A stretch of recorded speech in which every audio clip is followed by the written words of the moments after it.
Iraq फ़िलिस्तीन का एक किला बंद शहर था जिस पर क्रूसेडर्स का कब्ज़ा था। क्रूसेडर्स शौबिक नाम का एक किला सुल्तान अय्यूबी के हाथ हार चुके थे। वो इराक को किसी कीमत पर हारना नहीं चाहते थे। उसके बाद उन्होंने दिफाई इंतज़ामात बड़े ही सख्त कर दिए थे, जिनमें एक बंदोबस्त ये था कि किला बंद होकर नहीं लड़ना चाहते थे। शौबिक से जब ईसाई और यहूदी बाशिंदे मुसलमानों के डर से इराक भाग रहे थे, उस वक्त सुल्तान अय्यूबी ने अपने फ़ौज और इंतज़ामिया को ये हुक्म दिया था कि भागने वाले गैर मुस्लिमों को रोकें और उन्हें वापस लाकर उनके साथ अच्छा सलूक करें। लेकिन सुल्तान अय्यूबी का एक खुफिया हुक्म ये भी था कि ज़्यादातर बाशिंदों को जाने दें। उस हुक्म में राज ये था कि गैर मुस्लिम बाशिंदों में सुल्तान अय्यूबी के जासूस भी जा रहे थे। अपने जासूस दुश्मन के इस शहर में, जिस पर थोड़े अरसे बाद हमला करना था, भेजने का ये मौका बहुत अच्छा था। मुसलमान जासूस ईसाई और यहूदी पनाह गज़ीनों यानी रिफ्यूजीज़ के भेष में इराक चले गए थे। वहाँ के मुसलमान बाशिंदों को साथ मिलाकर उन्होंने खुफिया अड्डे बना लिए थे। वहाँ से वो इन्फॉर्मेशन भेजते रहते थे। सुल्तान सलाहुद्दीन अय्यूबी पर्सनली उन रिपोर्ट्स को देखते और समझते थे। एक बार सुल्तान सलाहुद्दीन अय्यूबी के पास 2 जासूस आए। सुल्तान सलाहुद्दीन अय्यूबी को क्रूसेडर्स की फ़ौज के बारे में इन्फॉर्मेशंस दी। सुल्तान अय्यूबी ने उनके मुताबिक नक्शा बनाया। उसी दौरान उनके चेहरे पर कोई तब्दीली नहीं आई। जासूसों ने जब इराक के मुसलमान बाशिंदों की बेबसी और मजलूमियत की तफसीलात बताई, तब सुल्तान सलाहुद्दीन अय्यूबी के चेहरे पर नुमाया तब्दीली आ गई।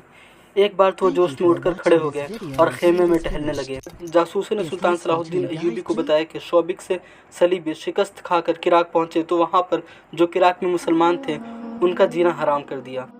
सुल्तान अय्यूबी को इन हालात का इल्म बहुत पहले से था। उन 2 जासूसों ने मज़ीद सुल्तान को बताया कि इराक में जो बाज़ारें हैं, वहाँ पर जिन मुसलमानों की दुकानें हैं, वो बहुत परेशान हैं। गैर मुस्लिम तो उनकी दुकानों पर जाते ही नहीं। मुसलमानों को भी डरा धमका कर उन दुकानों से दूर रखा जाता है। वहाँ मुसलमानों के ख़िलाफ़ नफ़रत की बाकायदा मुहिम शुरू की गई है।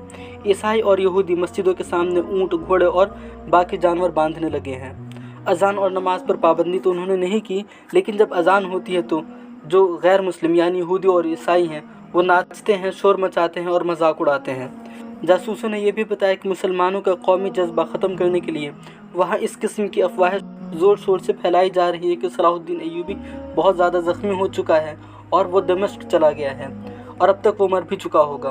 और ये भी कहा जा रहा है कि सुल्तान सलाहुद्दीन अय्यूबी के फ़ौजी जो हैं वो बहुत कमज़ोर हैं और वो रेगिस्तान में बिखर रहे हैं और मर रहे हैं। और जासूसों ने यह भी कहा कि सुबह ही सुबह जो क्रिश्चियन प्रीस्ट होते हैं, जो पादरी होते हैं, वो मुसलमानों के मोहल्लों में घूमते फिरते हैं और हर मुसलमान के दरवाजे पर घंटियां बजाते हैं और अपने मजहबी गीत गाते हैं और मुसलमानों को दुआएं देते हैं। वो अपने मज़हब का कोई और प्रचार नहीं करते हैं। ये प्रचार वहाँ की ईसाई और यहूदी लड़कियाँ करती हैं, जो मुसलमान नौजवानों को झूठी मोहब्बत का झांसा देकर उनके जहन तबाह कर रही हैं। ये लड़कियाँ मुसलमान लड़कियों की सहेलियाँ बनकर उन्हें अपनी आज़ादी की बड़ी ही दिलकश तस्वीर दिखाती हैं और उन्हें बताती हैं कि मुसलमान फ़ौज जो इलाका फ़तह करती है वहाँ मुसलमान लड़कियों को भी ख़राब करती है। इन रिपोर्ट्स में सलाहुद्दीन अय्यूबी के लिए कोई बात नई नहीं थी। वहाँ के मुसलमानों का ये हाल था कि वो सुल्तान अय्यूबी के फ़ौज के ख़िलाफ़ कोई हौसला शिकन अफवाह नहीं सुनना चाहते थे। लेकिन वहाँ जो भी बात उनके कानों में पड़ती थी वो हौसला शिकन होती थी, यानी वो उनको डिमोरलाइज़ कर देती थी। वो डरते बात नहीं करते थे। उनके घरों की दीवारों के भी कान थे। वो इकट्ठे बैठने से भी डरते थे। जनाजे और बारात के साथ भी जासूस होते थे और मस्जिदों में भी जासूस थे। उनकी बदनसीबी तो ये थी कि जासूसी उनके अपने मुसलमान भाई करते थे।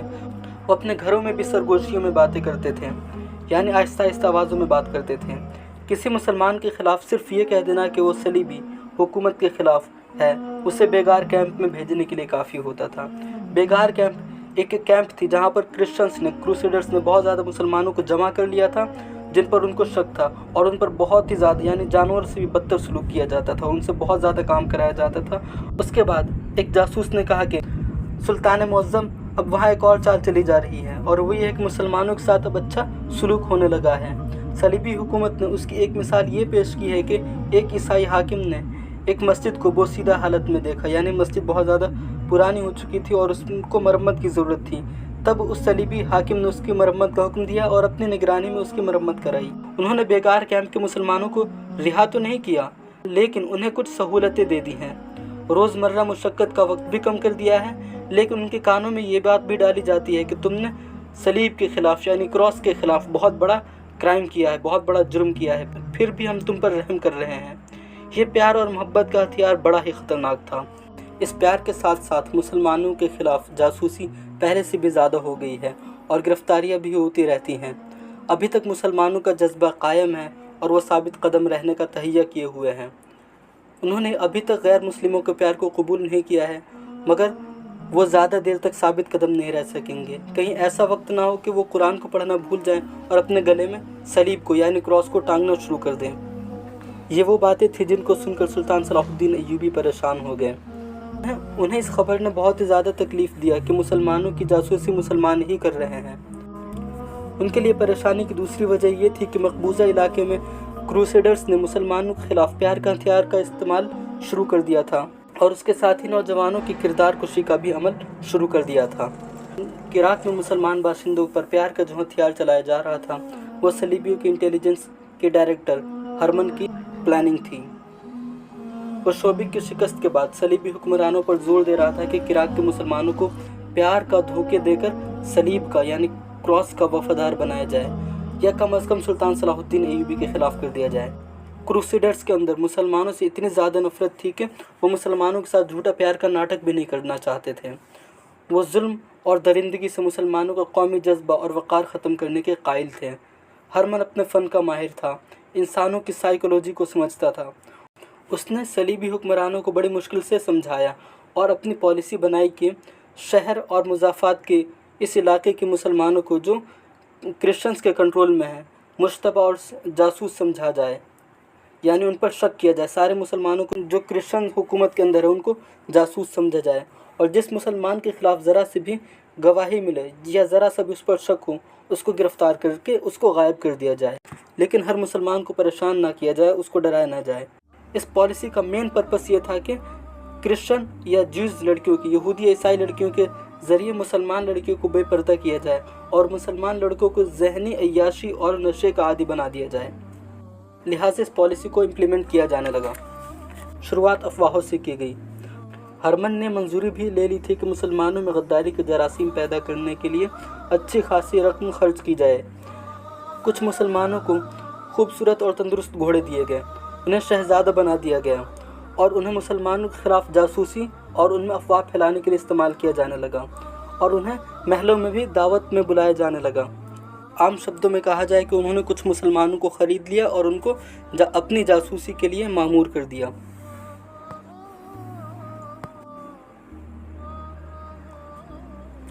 ہرمن نے کہا تھا کہ اگر آپ مسلمان کو اپنا غلام بنانا چاہتے ہیں تو اس کے دماغ میں بادشاہی کا کیڑا ڈال دیجیے, اسے گھوڑے اور بگھیا دے کر اس کے دامن میں چند ایک اشرفیہ ڈال دیجیے, پھر وہ بادشاہی کے نشے میں آپ کے اشاروں پر ناچنے لگے گا, شراب بھی پیے گا اور اپنی بیٹیوں کو اپنے ہاتھوں سے ننگا کر کے آپ کے حوالے کر دے گا. اگر آپ مسلمان کا مستقبل تاریک کرنا چاہتے ہیں تو یہ نسخہ آزمائیے. وہ اپنے رولر سے کہتا تھا, اپنے حاکموں سے کہتا تھا کہ میں آپ کو پہلے بھی بتا چکا ہوں کہ اور اب بھی بتا رہا ہوں کہ یہودیوں نے مسلمانوں کی اخلاقی تباہی کے لیے اپنی لڑکیاں پیش کی, اپنی لڑکیوں کو ننگا کر دیا. آپ جانتے ہیں کہ مسلمانوں کا سب سے پرانا اور سب سے بڑا دشمن یہودی ہی ہے. اسلام کی جڑیں تباہ کرنے کے لیے یہودی اپنی بیٹیوں کی عزت اور اپنی پونجی کا آخری سکہ بھی قربان کرنے کے لیے تیار رہتے ہیں. یہودیوں سے مسلمانوں کا خطرہ یہ تھا کہ جو یہودی تھے یا یہودی ہیں وہ فلسطین, لبنان اور یہ سیریا کے علاقوں میں ہی رہنے والے تھے, اس لیے مسلمانوں کی زبان بولتے تھے, ان کے رسم و رواج اور گھریلو طرز زندگی سے بھی واقف تھے. ان کی شکلیں اور کئی دیگر قوائف یعنی جو کلچرز تھے یہودیوں کے وہ مسلمانوں سے ملتے جلتے ہیں. کوئی یہودی لڑکی مسلمانوں کا لباس پہن کر کسی مسلمان گھر میں جا بیٹھے تو اسے بلا شک و شبہ مسلمان سمجھ لیا جاتا تھا. اسی مشابہت یعنی سملیرٹی کی وجہ سے یہودی پورا فائدہ اٹھا رہے تھے اور اسلامی معاشرت میں غیر اسلامی زہر داخل کر رہے تھے. جس روز سلطان صلاح الدین ایوبی نے 2 جاسوسوں کو ہدایات دی اور اپنے جاسوسوں کے لیڈر سے کہا کہ وہ عراق میں جا کر جاسوسوں کے ذریعے مسلمانوں کو صحیح خبریں پہنچائیں, اس سے 20 دن بعد عراق میں ایک پاگل شخص داخل ہوتا ہے. اس نے اپنے ہاتھ میں ایک لکڑی کی صلیب یعنی کراس پکڑ رکھی تھی اور زور سے چلا رہا تھا, مسلمانوں کی تباہی کا وقت قریب آ گیا ہے. شوبک میں مسلمان اپنی بیٹیوں کی عصمت دری کر رہے ہیں. مصر میں مسلمانوں نے شراب پینا شروع کر دیا ہے. خدا یسوع مسیح کا کہنا ہے کہ اب یہ قوم روئے زمین پر زندہ نہیں رہ سکتی. مسلمانوں नूह के दूसरे तूफान से बचना चाहते हो तो सलीब के साए में आ जाओ। अगर सलीब पसंद नहीं है तो खुदा यहूदा के आगे सजदा करो। मस्जिदों में तुम्हारे सजदे बेकार हैं। लिबास और शक्ल सूरत से वो अच्छा भला लगता था, लेकिन बातों और अंदाज से पागल मालूम होता था। उसकी इन बातों की वजह से बहुत सारे लोगों का उसकी तरफ ध्यान गया और बहुत सारे लोग उसके आसपास जमा होने लगे। ईसाई इसलिए खुश थे कि उसने हाथ में सलीब उठा रखी थी और खुदा यीशु मसीह का नाम लेता था। यहूदी इसलिए खुश थे कि वो खुदा यहूदा का नाम लेता था, और दोनों की खुशी मुश्तरक थी क्योंकि मुसलमानों की तबाही की खुशखबरी सुना रहा था। सलीबी फ़ौज के चंद एक सिपाहियों ने उसकी ललकार सुनी तो उन्होंने ज़ोर ज़ोर से हंसना शुरू कर दिया। मुसलमानों में इतनी ज़रूरत नहीं थी कि उसका मुंह बंद करते हैं। मुसलमान उसके मुंह से अपने तबाही का ऐलान सुनकर डर भी गए थे और उन्हें गुस्सा भी आया था, मगर वो कुछ कर भी नहीं सकते थे। ये पागल शहर की गलियों और बाज़ारों में घूम रहा था और अपना ऐलान दोहराते जा रहा था। मुसलमानों, सलीब के साए में आ जाओ, तुम्हारी तबाही का वक्त आ गया है।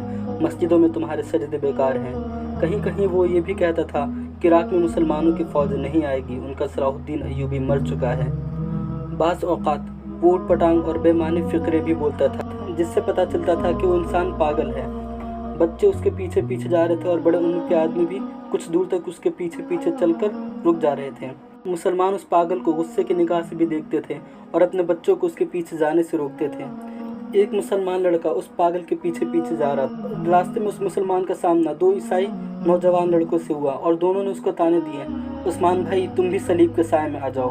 और उन्होंने हंसना शुरू कर दिया। उस मुसलमान लड़के, जिसका नाम उस्मान था, उसने उन्हें कहर भरी नज़रों से देखा और चुप रहा। उस्मान के पास एक खंजर था और वो उस पागल को कत्ल करने के लिए उसके पीछे पीछे जा रहा था। दिन गुजरता गया और पागल की आवाज़ धीमी पड़ती गई। उसके पीछे चलने वाले कम होते गए। सूरज गुरूब होने में भी कुछ वक्त बाकी ही था। इतने में एक मस्जिद के सामने वो जाकर रुक जाता है। पागल उस मस्जिद के दरवाजे पर बैठ जाता है और अपनी सलीब ऊपर करके कहता है, अब ये गिरजाघर है, मस्जिद नहीं है। उस वक्त उस्मान सारिम उसके करीब जाकर खड़ा हो जाता है। उसे अच्छी तरह एहसास था कि ये बेशक पागल है, लेकिन उसके कत्ल की सज़ा भी मौत होगी, क्योंकि उसके हाथ में सलीब थी। उस्मान ने धीमी आवाज़ से उस पागल से कहा, यहाँ से फ़ौरन उठो और अपनी सलीब के साथ कहीं गायब हो जाओ, वरना सलीबी यहाँ से तुम्हारी लाश उठाएंगे। पागल ने उस्मान को देखा और आसपास जो बच्चे खड़े थे उनको डांट कर वहाँ से भगा देता है और फिर वो मस्जिद के अंदर दाखिल हो जाता है। उसके साथ ही उस्मान सारिम भी मस्जिद के अंदर दाखिल होता है और मस्जिद का दरवाज़ा अंदर से बंद कर देता है। वो उस्मान सारिम उसको मारने वाला था। वो अपना खंजर निकाल कर उस पागल पर वार करने वाला था, तभी अचानक वो पागल पलट जाता है और तलवार का जोर अपनी सलीब से रोक लेता है और कहता है, रुक जाओ जवान, अंदर चलो, मैं मुसलमान हूँ। उस्मान सारिम ने दूसरा वार नहीं किया। पागल जूते उतार कर मस्जिद के अंदरूनी कमरे में चला जाता है। उसने सलीब अपने हाथ में रखी। अंदर जाकर उसने उस्मान सारिम से नाम पूछा और कहा, मैं मुसलमान हूँ, मेरी बातें गौर से सुन लो। मुझे बताओ, तुम मेरे पीछे कब से आ रहे हो? उस्मान ने कहा, सारा दिन मैं तुम्हारे पीछे फिरता रहा हूँ, मगर मुझे कत्ल का मौका नहीं मिल रहा था। पागल ने पूछा, तुम मुझे कत्ल क्यों करना चाहते हो?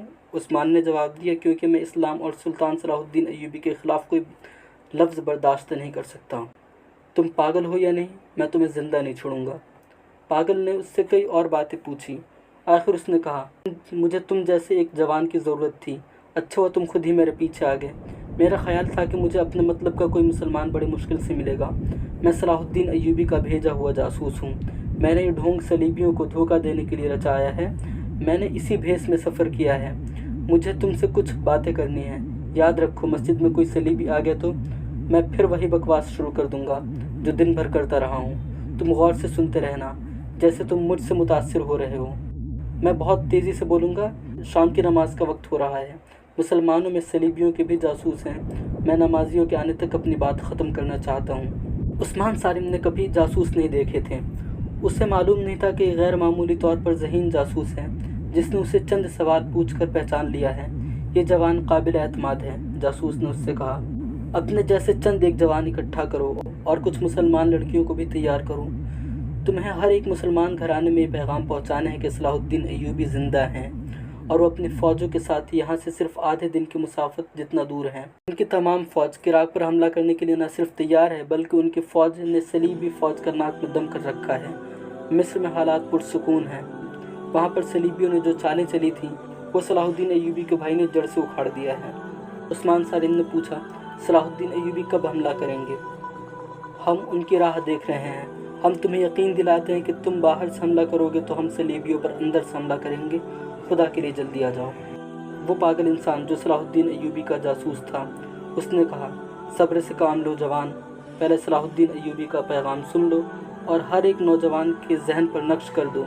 अय्यूबी ने कहा है कि इराक़ के मुसलमान नौजवानों से कहना कि तुम मुल्क और मज़हब के पासबान हो, और मैंने पहली जंग लड़कपन में लड़ी थी और मुहासरे में लड़ी थी। फ़ौज की कमान मेरे चचा के पास थी और उन्होंने मुझे कहा था कि मुहासरे में घबरा न जाना, तो अगर तुम इस उम्र में घबराओगे तो तुम्हारी सारी उम्र घबराहट और खौफ में गुजरेगी।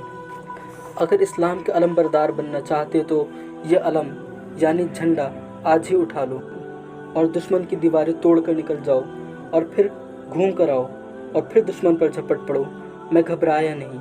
3 महीनों के मुहासरे ने हमें फाका कुशी भी कराई, लेकिन हम मुहासरा तोड़ कर निकल आए और हमने जिस खुराक से पेट भरे वो दुश्मन की रसद छीनी हुई खुराक थी।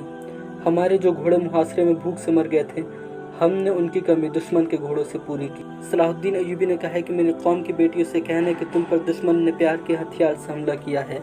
हमेशा याद रखना कि कोई गैर मुस्लिम किसी मुसलमान का दोस्त नहीं हो सकता। सलीबी मैदान जंग में ठहर नहीं सके, उनके मंसूबे खाक में मिल गए, इसलिए वो मुसलमानों की उभरती हुई नस्ल के जहन से कौमियत और मज़हब निकालने के जतन कर रहे हैं। उन्होंने जो हथियार इस्तेमाल किए हैं वो बड़ा ही ख़तरनाक है। ये है जहनी अय्याशी, काहिली, कोताही। तुम में ये तीनों खराबियाँ पैदा करने के लिए ईसाई और यहूदी एक हो गए हैं। यहूदी अपनी लड़कियों के ज़रिए तुम में हैवानी जज्बा भड़का रहे हैं और तुम्हें नशे का आदी बना रहे हैं।